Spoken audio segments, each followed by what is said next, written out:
Movie world മീഡിയയുടെ പ്രതിനിധി പ്രിയപ്പെട്ട ഹൈദരാലിയെ സ്വാഗതം ചെയ്യുന്നു. നമ്മളിവിടെ എത്തിയപ്പോൾ നമ്മൾക്ക് മനസ്സിലൊരു സന്തോഷം പകർന്നു. ഇങ്ങനെ ഒരു സംഘടന അല്ലേ, എന്നും പിന്നിൽ നിൽക്കുന്നവരാണ് എഴുത്തുകാർ. ഇവരൊരു സംഘടന ഇത്രയും വലിയൊരു മിന്നും താരമെന്ന് പറഞ്ഞാൽ എനിക്ക് തോന്നുന്നു തിരുവനന്തപുരം മുതൽ കാസർഗോഡ് വരെയുള്ള കലാകാരന്മാർ, നിങ്ങളെപ്പോലെ മിമിക്രി ചെയ്യുന്ന കലാകാരന്മാർ, ഇവരെ കൊണ്ടുവന്ന് ഇത്തരം ഒരു പ്രോഗ്രാം ചെയ്യുമ്പം അഭിമാനിക്കാവുന്നൊരു മുഹൂർത്തത്തല്ല നമ്മളെല്ലാം. ഈ സമയം എങ്ങനെ ഓർത്തെടുക്കുന്നു രണ്ടുപേരും? അല്ല, വലിയ അഭിമാനമാണ്. കാരണം എത്രയോ കാലങ്ങളായിട്ട്, അതായത് ഓരോ വർഷം കഴിയുമ്പോഴും നമ്മൾ കേൾക്കുന്നൊരു കാര്യമുണ്ട്, മിമിക്രി അവസാനിച്ചു, ഇതോടുകൂടി കഴിഞ്ഞു, തമാശ കഴിഞ്ഞു എന്നൊക്കെ പറയും, നമ്മൾ കേൾക്കാറുണ്ട്. ഇതിന് അധികകാലം ഓടില്ല എന്നൊക്കെ. പക്ഷേ പുതിയ പുതിയ കലാകാരന്മാരും അവരുടെ പുതിയ പുതിയ ചിന്തകളും ഉണ്ടായാൽ ഇതൊരിക്കലും അവസാനിക്കില്ല. അതിനുള്ള തെളിവാണ് ഇപ്പോൾ ഈ നടന്നുകൊണ്ടിരിക്കുന്നത്. അതെ, പിന്നെ ഒരു സിനിമ എഴുതിയാൽ, നമ്മളൊരു ബുക്ക് എഴുതിയാൽ, ഒരു സീരിയൽ എഴുതുമ്പോഴും എല്ലാം ആ എഴുത്തുകാരൻ എപ്പോഴും ശ്രദ്ധിക്കപ്പെടും. ആ എഴുത്തുകാരൻ്റെ പേര് ടൈറ്റിൽ കാർഡിലെങ്കിലും ഉണ്ടാകും. പക്ഷേ ഈ കോമഡി പരിപാടികളിൽ സ്കിറ്റ് എഴുതുന്ന ആളുകളെ സത്യത്തിൽ അങ്ങനെ പലയിടത്തും മെൻഷൻ ചെയ്യാറില്ല. ഒരുപാട് പരിപാടികൾ അവനവൻ ചെയ്യുന്ന പരിപാടികൾ ഭൂരിപക്ഷം അവനവൻ എഴുതിയിട്ടാണ് ഒരുപാട് പേര് ചെയ്യുന്നത്. എന്നാൽ ഇപ്പോൾ അതിനപ്പുറം തിരക്കുകൾ വർദ്ധിക്കുമ്പോൾ സ്കിറ്റുകൾ പിന്നണിയിൽ ഒരുപാട് ആളുകൾ വളരെ ആത്മാർത്ഥമായി പ്രയത്നിക്കുന്നുണ്ട്. അവർക്ക് ചിലപ്പം ഒരു ഡിജിറ്റൽ സ്പേസിലോ സാറ്റലൈറ്റ് സ്പേസിലോ ഒക്കെ അവരുടെ മുഖപരിചയം ഇല്ലാത്തതുകൊണ്ട് അവർക്കൊരു വാണിജ്യ മൂല്യം ഉണ്ടായിക്കൊള്ളണമെന്നുള്ള നിർബന്ധമില്ല. പക്ഷേ അവരുടെയും കൂടെ ഇൻ്റലക്ച്വൽ കണ്ടൻറ്റ് ഉപയോഗിച്ചുകൊണ്ട് പ്രശസ്തരായ ആളുകൾ ഇത്രയും പേര് എല്ലാവരും ഇവിടെ ഈ ലെവലിൽ വരുന്നത് അവരോടുള്ള തിരിച്ച് നമുക്ക് ചെയ്യാവുന്ന കടപ്പാടിൻ്റെയും കൂടെ ഭാഗമായിട്ടുള്ളതാണ്. പിന്നെ അലിയെ പോലെയും ആളിനെ പോലെ ഇതിനോട് സഹകരിക്കുന്ന മറ്റാളുകൾ, അവരുടെ എല്ലാവരുടെയും കൂടെ സഹകരണം കൊണ്ടാണ് നടന്നു പോകുന്നത്. പുതിയ പ്രൊജക്റ്റിനെ കുറിച്ചൊന്ന്, രണ്ടുപേരുടെയും പുതിയ പ്രൊജക്റ്റൊന്ന് നമുക്ക് പ്രേക്ഷകർക്കൊന്ന് പങ്കുവയ്ക്കുകയാണെങ്കിൽ. ഇപ്പം തലവനിൽ മിന്നിത്തിളങ്ങി നിൽക്കുകയാണ്. തലവനാണിപ്പോൾ റിലീസായിരിക്കുന്നത്. ഇനി അടുത്തത് സുരേഷ് ബാബു സാറിൻ്റെ സുരേഷ് ബാബു സാറിൻ്റെ DNA എന്ന് പറഞ്ഞ പടമാണ്. പിന്നെ നമ്മുടെ ഗുരുവായൂരമ്പൽ നടയിലിൻ്റെ ഡയറക്ടർ ബിപിൻ ദാസ് സ്ക്രിപ്റ്റ് ചെയ്തിരിക്കുന്ന വാഴ എന്ന് പറഞ്ഞൊരു സിനിമ ഇറങ്ങാനുണ്ട്. MA നിഷാദക്കാടെ ഒരു അന്വേഷണത്തിൻ്റെ തുടക്കം. അങ്ങനെ 3-4 പടം ഇറങ്ങാനുണ്ട്. അഭിനയിച്ച 3-4 പടങ്ങൾ ഇറങ്ങാനുണ്ട്. പിന്നെ സംവിധാനം ചെയ്യുന്ന പടം ഈ കൊല്ലം അവസാനത്തോടു കൂടി ഉണ്ടാകുമെന്ന് പ്രതീക്ഷിക്കുന്നു. നടക്കാനുണ്ട്. അങ്ങനെ പല പരിപാടികളുണ്ട്. സിനിമയല്ലേ, നമുക്കത് പൂർണ്ണമായും നടന്ന് തീരുന്നത് വരെയും നടന്നു എന്ന് പറയാൻ പറ്റില്ല മൈക്കെടുത്ത് വെച്ച്. അതുകൊണ്ടാണ് പലതും പ്ലാനുകളിലുണ്ട്, അതിൻ്റെ പുറകിൽ തന്നെ ഉണ്ട്, അധ്വാനിക്കുന്നുണ്ട്. ശരിയാകുമായിരിക്കും, ആവും. തീർച്ചയായിട്ടും എല്ലാം ശരിയാകട്ടെ എന്ന് ആശംസ നേരുന്നു. അതോടൊപ്പം തന്നെ ഇവിടെ 2 കാര്യം പറയാനുള്ളത്. രാവിലെ തൊട്ട് ഞാൻ ഈ പ്രോഗ്രാം കണ്ടുകൊണ്ടിരിക്കുന്ന ഒരു വ്യക്തിയാണ്. നല്ല കഴിവുള്ള കുട്ടികളാണ്. നിങ്ങളുടെ ഒരു കഴിവ് കുട്ടികൾ മാത്രമല്ല, പ്രായം ചെന്ന് ഒരു അമ്മയും മോനും ചെയ്ത് നമ്മൾ കണ്ടിരുന്നു. അത് നമുക്ക് ഒരിക്കലും മറക്കാൻ കഴിയാത്ത ഒരു പെർഫോമൻസ് ആയിരുന്നു. അവർക്ക് ഒന്നും കൂടെ ഒരു കൈയടി കൊടുത്താൽ ഒട്ടും നഷ്ടമുണ്ടാവില്ല എന്ന് പറയാണ്. ഇവരൊക്കെ വളർച്ച കാണുമ്പം നിങ്ങളുടെയൊക്കെ പഴയ കാലം ഓർമ്മ വരുന്നില്ലേ? ഉറപ്പായിട്ടും ഇവരുടെ ഈ നമുക്ക് ഇപ്പം കോമ്പറ്റീഷൻ കൂടി അവസരം കൂടി രണ്ടും സൈമൾട്ടേനിയസ് ആയിട്ടാണ് കൂടി വന്നിരിക്കുന്നത്. നല്ലൊരു പ്രകടനം, ഒരു 4 മിനിറ്റിൻ്റെ പ്രകടനം, അത് വളരെ നല്ലതാണെങ്കിൽ ഒറ്റയടിക്ക് അത് വൈറലായാൽ ഒരു 20 ലക്ഷം പേരെങ്കിലും കാണും. അവർക്ക് ലോകം മുഴുവൻ പരിപാടി കിട്ടും. നമുക്കൊരു ഉത്സവപ്പറമ്പിൽ ഒരു 5000 പേര് വെച്ച് 10 കൊല്ലം പരിപാടി ചെയ്യണമായിരിക്കും. ചിലപ്പോൾ ഒരു 10 ലക്ഷം പേര് നമ്മളെ ഒന്ന് കണ്ടറിയണമെങ്കിൽ. ഇപ്പോൾ അത്രയും സ്കോപ്പുണ്ട്. ആ സ്കോപ്പുകൾ പരമാവധി ഇത്തരത്തിലുള്ള വേദികളിലൂടെ എല്ലാവരും യൂട്ടിലൈസ് ചെയ്യുക എന്നുള്ളതേ പറയാനുള്ളൂ.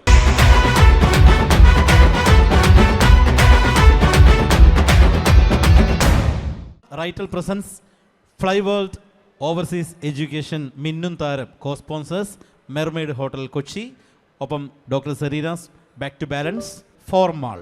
അപ്പോൾ നമ്മുടെ പ്രിയപ്പെട്ട ഈ India's biggest mimicry competition programme മിന്നും താരത്തിൽ ടീമിനെ വേദിയിലേക്ക് ക്ഷണിക്കുന്നു. സന്തോഷപൂർവ്വം വെൽക്കം KNK. നമസ്കാരം. ലോകമെമ്പാടുമുള്ള എല്ലാ മലയാളി പ്രേക്ഷകർക്കും ഗോപി ഫംഗ്ഷനിലേക്ക് ഹാർദമായ സ്വാഗതം. ഇന്ന് ഈ ഗോപി ഫംഗ്ഷനിൽ സംവാദിക്കാനെത്തിയ പ്രമുഖ അതിഥിയെ നമുക്ക് സ്വാഗതം ചെയ്യാം.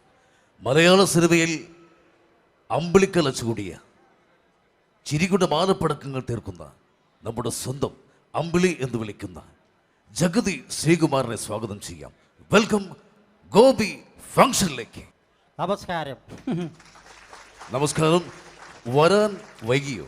വരാൻ അല്പം ബ്ലോക്ക് ഉണ്ടായിരുന്നു, അതുകൊണ്ട് വൈകി. വയറ്റിലാണോ ബ്ലോക്ക് ഉണ്ടായത്? അതെ, വയറ്റിലായിരുന്നു ബ്ലോക്ക്. വയറ്റിലായിരുന്നു ബ്ലോക്ക്. അതെ, താങ്കൾ ജഗതി ശ്രീകുമാർ. ജഗതി എന്ന് പറഞ്ഞാൽ അത് എൻ്റെ സ്ഥലമാണ്.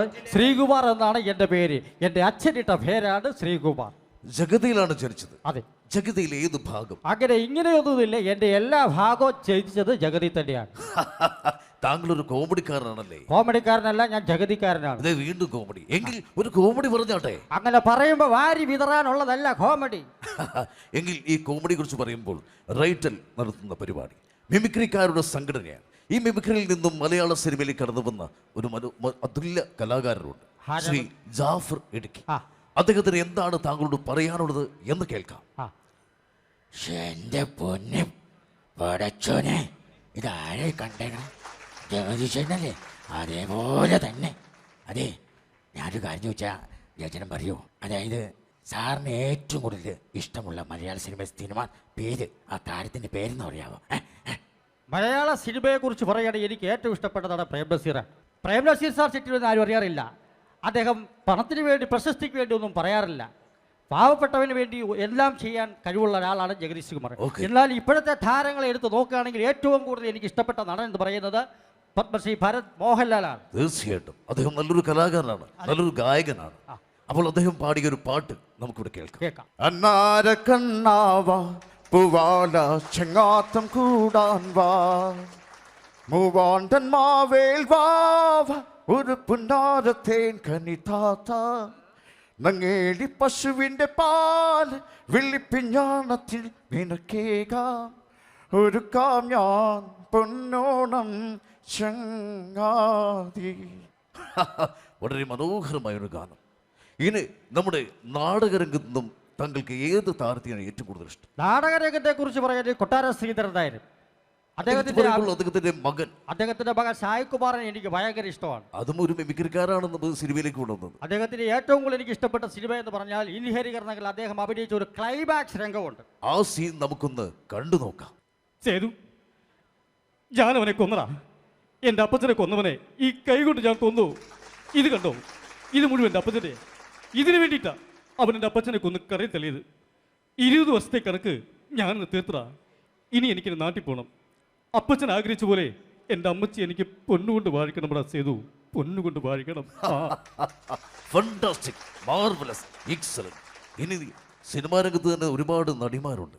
ഇന്നൊക്കെ പഴയ കാലത്ത് മനോഹരമായി നൃത്തം ചെയ്യുന്നുണ്ട്. പക്ഷെ ഒരു കാലത്ത് ഡിസ്കോ ഡാൻസിലൂടെ നമ്മുടെ ഹരം കൊള്ളിച്ചൊരു നടിയുണ്ടായിരുന്നു. അതായത് മറ്റാരുമല്ല, നമ്മുടെ സീമയല്ലേ. സീമ ചേച്ചി എന്ന് പറയുമ്പോൾ എല്ലാവർക്കും ഒരു ഇഷ്ടമുള്ള താരമാണ്. സീമയെ കുറിച്ച് പറയുകയാണെങ്കിൽ സീമ ആ കാലത്തൊന്നും സ്വന്തമായിട്ട് ഡബ്ബ് ചെയ്തുകൊണ്ടിരുന്ന ഒരു നടിയല്ല.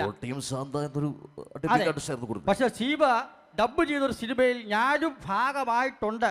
ഒളിമ്പിൻ അന്തോണി യാദവ്. അതിൽ ഞാൻ വട്ടോളി എന്ന് പറഞ്ഞൊരു കഥാപാത്രമായിരുന്നു അവതരിപ്പിച്ചത്. അപ്പോൾ നമുക്ക് ആ സീൻ ഒന്ന് കണ്ടു നോക്കാം. സീമയുടെ ഒറിജിനൽ ശബ്ദം അതിലാണ് അവർ ശരിക്കുള്ള സിനിമ ഡബ്ബ് ചെയ്തത്. ആ സിനിമയിലാണ്. അതൊന്ന് കേട്ടു നോക്കാം. എൻ്റെ സ്കൂളിൻ്റെ ഒഫീഷ്യൽ മാറ്റേഴ്സ് നിങ്ങൾ എന്തിനറിയണം? You have no right to peep in to my privacy. Mind it. നിങ്ങൾ പോലീസുകാരുടെ മറ്റടുത്ത മുറയൊക്കെ അങ്ങ് കയ്യിൽ വെച്ചാൽ മതി. വളരെ മനോഹരമായിരിക്കുന്നു. എന്തായാലും നമുക്ക് ഗോപി ഫംഗ്ഷൻ വൈൻഡപ്പ് ചെയ്യാൻ സമയമായിരിക്കും. അല്ല ബ്രിട്ടാസ്, ഞാനൊന്ന് ചോദിച്ചോട്ടെ. താങ്കൾ വന്നപ്പോ മുതലേ താങ്കളുടെ കയ്യിൽ ഒരു പേര ഇരിക്കുന്നത് ഞാൻ കാണുന്നുണ്ട്. എന്താണ് അതിന്റെ ഒരു അർത്ഥം? ഇത് പലരും എന്നോട് ചോദിച്ചിട്ടുണ്ട്. ഞാനിത് കാര്യം പറയാം. ഇത് എൻ്റെ ആയുധമാണ്. ഞാൻ വരുന്ന ഏത് വ്യക്തിയാണെങ്കിലും കുത്തി കുത്തി ചോദിച്ചവരെ കരയിപ്പിക്കും. അവർ കരഞ്ഞില്ലെങ്കിൽ ഞാൻ പേന കൊണ്ട് കണ്ണിൽ കുത്തി കരയിപ്പിക്കും. അതാണ് ഗോപി ഫംഗ്ഷൻ. അപ്പൊ ഇതിന്റെ പേര് ഗോപി ഫംഗ്ഷൻ അല്ല, ശരിക്കും പറഞ്ഞാൽ തോൽവി ഫംഗ്ഷൻ എന്നാണ് ഇടുന്നത്. എക്സാക്ട്ലി.